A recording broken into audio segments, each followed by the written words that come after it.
Today we're here to talk about the novel Siddhartha, written by Hermann Hesse in the year 1921, which was then retranslated by Sharab Chodson-Cohn in the year 2000. As people, we must strive to achieve our personal goals without getting caught up in the distractions of the material world. Hermann Hesse communicates to the reader that we must stay focused on our path to discovering what we truly want in life and attempt to dismiss the distractions of the material world. There are specific moments in the novel that connect to the theme of the importance of focusing on our goals. When you throw a stone into water, it finds the quickest way to the bottom of the water.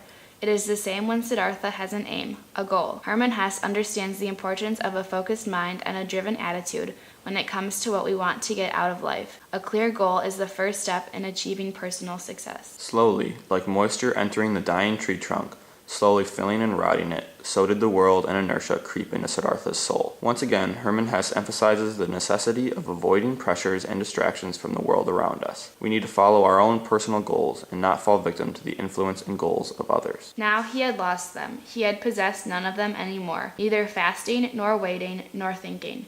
He had exchanged them for the most wretched things, for the transitory, for the pleasures of the senses, for high living and riches. He had gone along a strange path, and now it seemed that he had indeed become an ordinary person. Hermann Hesse warns the reader against falling into the idea of samsara, or the chain of finite existence without salvation.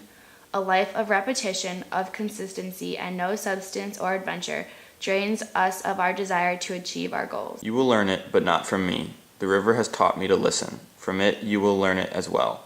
It knows everything, the river. Everything can be learned from it. In this moment, Vasudeva tells Siddhartha that he will learn how to listen, the most important skill on his path to enlightenment. He stresses not only the importance of learning from nature, but also from learning from oneself. Hermann Hesse uses key literary elements to draw the reader's attention to moments and ideas throughout the novel. One key element is the development of characters. Most characters in the novel are static, such as Kamaswami or Vasudeva, but Siddhartha is dynamic. His changes are emphasized and are key to the understanding of this novel. The entire novel of Siddhartha is an allegory. Hermann Hesse uses the use of an allegory to teach and extract truth to the readers through the journey of Siddhartha. There are many symbols throughout the novel Siddhartha. I will just touch on two of them. The first symbol is Kamala letting go of her rare songbird. This moment symbolizes both Siddhartha leaving Kamala and Siddhartha leaving behind the material world. The second symbol is the river. The river represents unity and timelessness for Siddhartha and Vasudeva, but also represents an obstacle for many people. This shows how if we look at certain events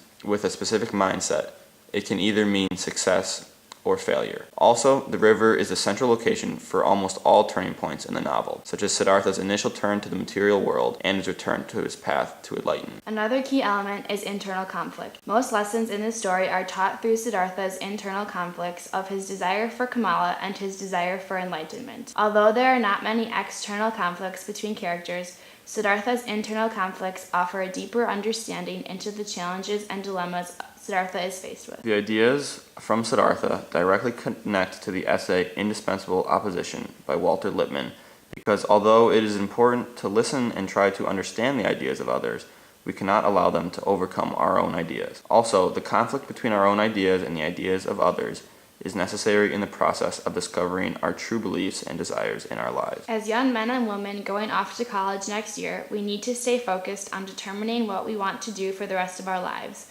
We mustn't allow ourselves to be distracted by the ruckus of college life or the loss of your first true love. But this can be avoided by remembering to carry your copies of Crime and Punishment and your first edition Riverside Shakespeare. But most importantly, you must remember that no matter what path you choose to embark on, you can succeed, even if you do let yourself get a little distracted, like Siddhartha, if you come back to what you truly desire.